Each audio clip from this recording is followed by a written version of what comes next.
నమస్కారం ఘంటారావానికి స్వాగతం. ముందుగా ప్రధాన అంశాలు.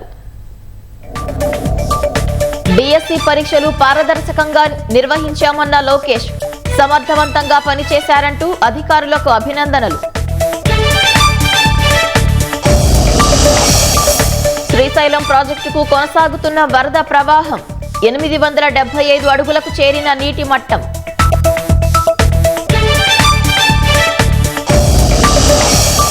నెల్లూరు జిల్లా వాసుల్ని వణికిస్తున్న 67వ నంబర్ హైవే, రద్దీకి సరిపడా విస్తరణ లేక నిత్యం ప్రమాదాలు.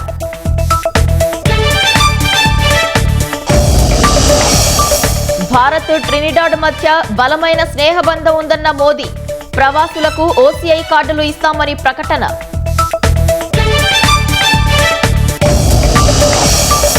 డెడ్లైన్ కు ముందే కొత్త టారిఫ్ రేట్లపై అగ్రరాజ్యం ఏకపక్ష నిర్ణయం, వాణిజ్య భాగస్వాములకు లేఖలు పంపుతామన్న ట్రంప్.